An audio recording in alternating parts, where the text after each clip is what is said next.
নতুন একটা ভিডিওতে তোমাদের সবাইকে স্বাগতম বন্ধুরা বিএসএফ এএসআই ভর্তি হেড কনস্টেবল ভর্তি কিন্তু তোমাদের প্রথমে রান রাখা হয়েছে।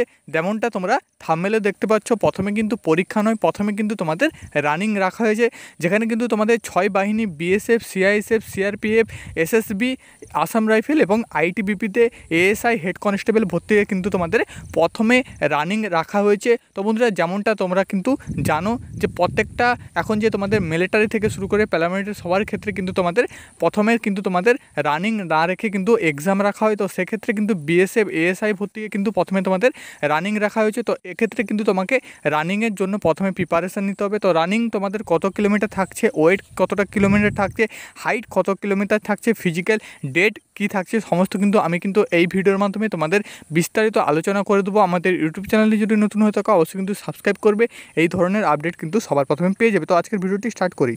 অন স্ক্রিন দেখতে পাচ্ছ বন্ধুরা, তোমাদের সামনে একদম কিন্তু ওপেন করেছি যে বিএসএফ হেড কনস্টেবল মিনিস্ট্রিয়ালে কিন্তু তোমাদের অফিসিয়াল নোটিফিকেশানটা ওপেন করেছি। বন্ধুরা, তোমাদের এখানে দেখতে পাচ্ছ start date of the application. তোমরা যারা অনলাইন অ্যাপ্লিকেশান করেছো 9/6/2024 থেকে কিন্তু তোমাদের অ্যাপ্লিকেশান স্টার্ট হয়েছে, যেখানে কিন্তু তোমাদের last date of the application 8/7/2024। তো বন্ধুরা, তোমরা কিন্তু যারা অ্যাপ্লিকেশান করেছো তো অবশ্যই কিন্তু গুড নিউজ, এবং তোমরা কিন্তু যারা অ্যাপ্লিকেশান করেনি অবশ্যই কিন্তু করে নেবে 8/7/2024 মধ্যে। আর এই ভিডিওটা অবশ্যই কিন্তু তোমাদের ফ্রেন্ড সার্কেলে শেয়ার করে দেবে। তো বন্ধুরা, একদম তোমাদের কিন্তু যে সিলেকশন প্রসেসটা প্রথমে কিন্তু যে রানিং রাখা হয়েছে সেটাও কিন্তু আমি তোমাদের বলে দিচ্ছি। এখানে কিন্তু মোট তোমাদের 1526 পদে কিন্তু তোমাদের নিয়োগ প্রক্রিয়াটা হচ্ছে, এবং তোমাদের এজটা কিন্তু 18 থেকে 25 কিন্তু থাকছে, এবং তার সাথে সাথে কিন্তু তোমাদের ছুট থাকছে এসসি এসসি ওবিসির ক্ষেত্রে। নেক্সট বন্ধুরা, এখানে তোমাদের কিন্তু সিলেকশন প্রসেসটা আমি একদম দেখিয়ে দিচ্ছি, সেটা কিন্তু দেখে নাও। দেখতে পাচ্ছ বন্ধুরা, তোমাদের কিন্তু যে তোমাদের সিলেকশন প্রসেস প্রথম ফেজে কিন্তু তোমাদের ফিজিক্যাল স্ট্যান্ডার্ড টেস্ট অর্থাৎ পিএসটি রাখা হয়েছে।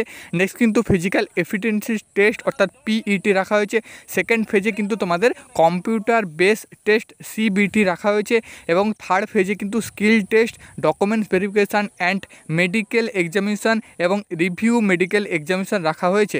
তো বন্ধুরা, তোমাদের কিন্তু প্রথমে দেখতে পাচ্ছ রানিং রাখা হয়েছে, ফিজিক্যাল রাখা হয়েছে, তারপর কিন্তু কম্পিউটার বেস, তারপরে স্কিল টেস্ট এবং ডকুমেন্টস ভেরিফিকেশান এবং মেডিকেল এক্সামিনেশান রাখা হয়েছে। তো বন্ধুরা, এখানে কিন্তু তোমাদের হাইটের ব্যাপারে দেখে নাও। তোমাদের ফার্স্ট পেজে যে ফিজিক্যাল হবে সেক্ষেত্রে কিন্তু মেল ক্যান্ডিডেটদের জন্য 165 সেন্টিমিটার হাইট লাগছে, চেস্ট লাগছে 77 সেন্টিমিটার নর্মাল, ফুলিয়ে কিন্তু 82 সেন্টিমিটার করতে হবে শুধুমাত্র মেল ক্যান্ডিডেটদের ক্ষেত্রে। এবং 2 নম্বরে দেখতে পাচ্ছ, তুমি যদি মেল ক্যান্ডিডেট গোর্খা, গড়ওয়ালিস এবং রাজবংশী হয়ে থাকো তো সেক্ষেত্রে কিন্তু তোমার 162.5 সেন্টিমিটার হাইট লাগছে, চেস্ট লাগছে 77 সেন্টিমিটার, 82 সেন্টিমিটার কিন্তু তোমাকে এক্সপ্লেন করে ফুলারে কিন্তু করতে হবে।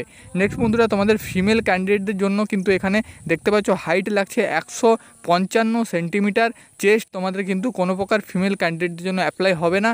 এবং বন্ধুরা, এখানে দেখতে পাচ্ছ ফর মেল ক্যান্ডিডেট এসটি, শুধুমাত্র তোমাদের কিন্তু এসটির ক্ষেত্রে মেল ক্যান্ডিডেটদের জন্য 162.5 সেন্টিমিটার, চেস্ট কিন্তু 76 সেন্টিমিটার নর্মাল, ফুলিয়ে কিন্তু 81 সেন্টিমিটার করতে হচ্ছে।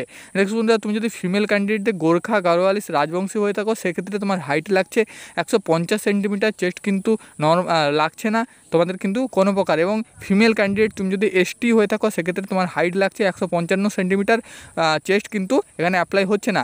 নেক্সট বন্ধুরা, ওয়েট কিন্তু তোমাদের হাইট এবং এজ অনুযায়ী নেওয়া হবে। তোমাদের কিন্তু হাইট প্লাস এজ হিসাবেই কিন্তু তোমাদের ওয়েট নেওয়া হবে, যেটা তোমাদের কিন্তু দেখতে পাচ্ছ মেডিকেলের সময় কিন্তু তোমাদের এক্স্যাক্টলি যে তোমাদের ওভার ওয়েট এবং যে ওয়েটলেস তো সেইটা কিন্তু তোমাদের নেওয়া হবে। তো সেখানে কিন্তু তোমাকে বের করে দিতে পারে যদি তোমাদের যদি ওয়েট লেস হয়ে থাকে। তো বন্ধুরা, ওয়েটের ওপরে যদি ভিডিও চাও তো হাইট অনুযায়ী এবং তোমাদের এজ অনুযায়ী ওয়েট তো সেটা কিন্তু আমি অবশ্যই দিয়ে দেবো, অবশ্যই কিন্তু কমেন্ট করবে। নেক্সট বন্ধুরা, এখানে ফিজিক্যাল এফিসিয়েন্সি টেস্ট অর্থাৎ পিইটির জন্য তোমাদের কত কিলোমিটার রান থাকছে সেটা দেখানো। 1.6 কিলোমিটার রান থাকছে, যেখানে কিন্তু তুমি 6 মিনিট 30 সেকেন্ডের মধ্যে কভার করলেই কিন্তু তুমি কিন্তু পাস করতে পারবে। এবং ফিমেল ক্যান্ডিডেটদের জন্য, মেয়েদের জন্য কিন্তু 800 মিটার রান থাকছে, যেখানে কিন্তু 4 মিনিট 45 সেকেন্ডের মধ্যে কিন্তু তুমি কমপ্লিট তোমাকে কিন্তু করতে হবে। তো বন্ধুরা, রানটা কিন্তু তোমাদের যেহেতু 6.5 মিনিট টাইম দেওয়া হচ্ছে তো অবশ্যই কিন্তু তুমি যদি একটু প্র্যাকটিস করো সেক্ষেত্রে কিন্তু তুমি পাস করে যাবে মেল ফিমেল উভয়ের ক্ষেত্রে। নেক্সট বন্ধুরা, তোমাদের আরও কিছু ইম্পর্টেন্ট আপডেট দিয়ে দিচ্ছি। নেক্সট বন্ধুরা এখানে তুমি দেখতে পাচ্ছ কম্পিউটার বেসড টেস্ট অর্থাৎ সিবিটি, যেখানে তোমাদের সেকেন্ড ফেজে কিন্তু এখানে দেখতে পাচ্ছ পার্ট 1-এ থাকছে হিন্দি এবং ইংলিশ, যেখানে কিন্তু তোমাকে 20টা কোশ্চেন থাকছে 20 নাম্বার। ফুল সিলেবাসটা দেখে নাও। বিতে কিন্তু জেনারেল ইন্টেলিজেন্স থেকে কিন্তু 20টা কোশ্চেন থাকছে 20 নাম্বার। সিতে নিউমেরিক্যাল অ্যাটিটিউড থেকে কিন্তু 20টা থেকে কোশ্চেন 20 নাম্বার। ক্লিয়ারেন্স অ্যাটিটিউড থেকে কিন্তু তোমাকে 20টি কোশ্চেন থাকছে 20 নাম্বার। এবং ইতে কম্পিউটার নলেজ থেকে কিন্তু 20টি কোশ্চেন থাকছে 20 নাম্বার, যেখানে কিন্তু তোমাকে 1 ঘন্টা টাইম দেওয়া হবে, 1 ঘন্টা 40 মিনিট কিন্তু টাইম দেওয়া হবে এবং 100টা কিন্তু তোমাকে 100 নাম্বারে কিন্তু তোমাদের পরীক্ষা হবে।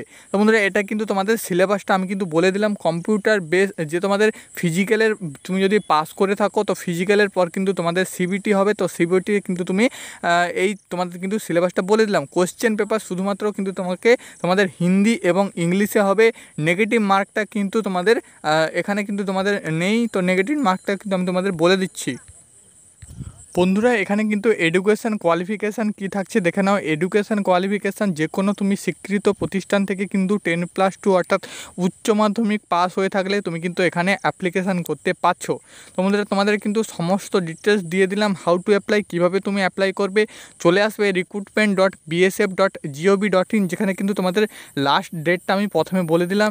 তো বন্ধুরা অবশ্যই কিন্তু তুমি অ্যাপ্লিকেশান করবে। অ্যাপ্লিকেশান ফিস কিন্তু শুধুমাত্র 100 টাকা থাকছে। ইউআর ক্যান্ডিডেটদের জন্য তুমি যদি SC ST হয়ে থাকো, এক্স সার্ভিসম্যান হয়ে থাকো, সেক্ষেত্রে কিন্তু ফিমেল ক্যান্ডিডেট হয়ে থাকো, সেক্ষেত্রে কিন্তু কোনো প্রকার তোমাকে অ্যাপ্লিকেশান ফি দিতে হবে না। বন্ধুরা সম্পূর্ণ কিন্তু আমি ডিটেলস তোমাদের এই ভিডিওর মাধ্যমে দিয়ে দিলাম। কম্পিউটার বেস কিন্তু এক্সামিনেশান হবে তোমাদের ফিজিক্যাল হওয়ার পরে। অবশ্যই কিন্তু অ্যাপ্লিকেশানটা করবে তোমরা যারা কিন্তু ফিজিক্যালের জন্য তৈয়ার করো। তোমরা কিন্তু ফিজিক্যালে কিন্তু যারা তোমরা ভালো আছো তো অবশ্যই কিন্তু অ্যাপ্লিকেশান করবে। প্রথমে কিন্তু তোমাদের ফিজিক্যাল থাকছে এবং ফিজিক্যাল যারা তোমরা কোয়ালিফাই করে নেবে ভাবছো তো অবশ্যই কিন্তু তোমরা রিটেনের জন্য ট্রাই করো। বন্ধুরা তোমাদের কিন্তু স্কিল টেস্টে যে একটা তোমাদের কিন্তু টাইপিং টেস্ট হবে, তো টাইপিং টেস্টটাও কিন্তু তুমি দেখতে পাচ্ছ। এবং বন্ধুরা সম্পূর্ণ ডিটেলস কিন্তু স্টেপ বাই স্টেপ আমি আমাদের এই ইউটিউব চ্যানেল থেকে কিন্তু অবশ্যই দিয়ে দেবো। তার জন্য কিন্তু অবশ্যই চ্যানেলটি সাবস্ক্রাইব করবে। আজকের ভিডিও এটুকুই, আশা করি কিন্তু তোমাদের বোঝাতে পেরেছি।